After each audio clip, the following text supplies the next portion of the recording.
Good afternoon from Cape Town. This is Hugo van Sail from Seapoint, and I've got Fia van der Spey with me. Fia, I was recently asked, following from my presentations and webinars on expats and new exchange control, what is the estate planning for the global family, the diasporic family, and now that we're in the digital era? So before we look at all the different things that let's call it diasporic or international family needs to look at, let's just look at the basic modern family. And dad dies in South Africa, but he took some money out of South Africa and he now has an estate and there's a probate requirement in a foreign country.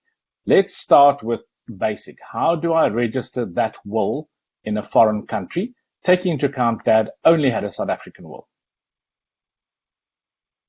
I'm so excited to be part of this amazing discussion because I think a lot of people forget that they have to really think very carefully about their estates today. If you just think we are told in South Africa there are only 70% of people, who don't have wills, let alone thinking about international wills.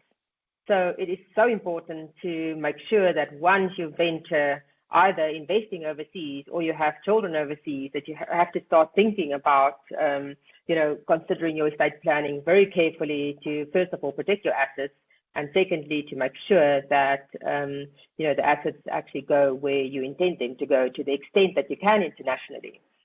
So often in South Africa, traditionally, people only have had one will. And, as you say, you have to obviously register in South Africa. South Africans, so by the way, worldwide tax-based, and therefore, if you die in South Africa, your worldwide assets will be included in your estate in South Africa. And, once we have that will, we need to think whether we even need a foreign will. And we will discuss, obviously, at what point you may consider a foreign will as well. So registration in South Africa, and then obviously to the extent that there's foreign assets, you may need to register a foreign will in that jurisdiction as well. Thank you. And Fia, the other thing that I'm going to address and going to ask your help about specifically on how we deal with it is that we've just seen the tax returns for 2021. SARS actually asks for you on your balance sheet to separately identify your cryptocurrency. Now, interesting, very confusing because the balance sheet for SARS is actually only your South African balance sheet. And then when it comes to foreign assets, it's all lumped into one. So we don't really know if that line item includes the foreign wallets because most of them are wallets. But the interesting thing is that the tax faculty recently was Chris Herbst had a presentation on cryptocurrencies, and SARS are now fully aware of that cryptocurrencies. But is that the only digital assets we need to worry about? Surely there must be other things. Is my pictures and my artwork that I've advertised on Facebook, is that assets? Is my face picture on social media, is that an asset? What is this digital asset that everybody is so excited about? And do we need to worry about that in the estate planning? I think we must understand that worldwide, everybody wants their pound of flesh. So it's going to be interesting to see how this definition of a digital asset is panning out. You must understand that people have all sorts of digital means to house cash and other investments, like your PayPal account, your fintech bank account. So you really have to think carefully and where those are housed.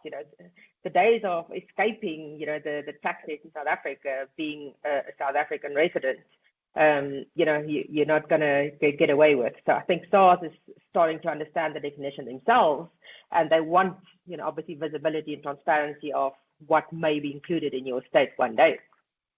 So this is quite exciting. So we're not just going to look at digital assets. We're going to look at South Africans owning foreign assets and maybe the need to register the South African will in a foreign country. And then because you mentioned that South Africans pay a state duty on worldwide assets, which are correct, because that was long before we went on to worldwide tax. And just interesting, capital gains tax is 20 years old next week.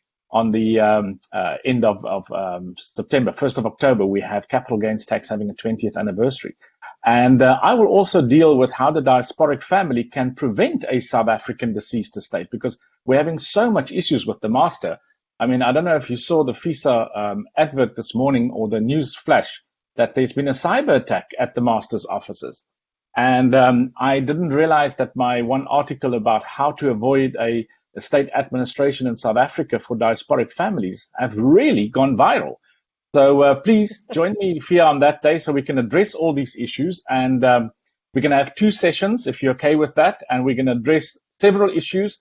I foresee that we'll probably have to follow this up next year again, but to everyone, quite exciting. And as you can see, I've got Fia, the expert, with me.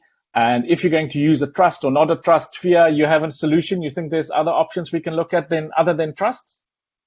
Yeah, I think we must have a look. Obviously people are looking for solutions, and in some instances we have options or solutions. In some instances, we just throw out questions there to kind of deliberate further.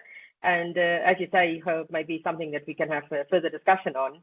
But yeah, people are looking for solutions. Our clients are looking to us for help, and I think we all need to, collectively, come up with proper watertight solutions.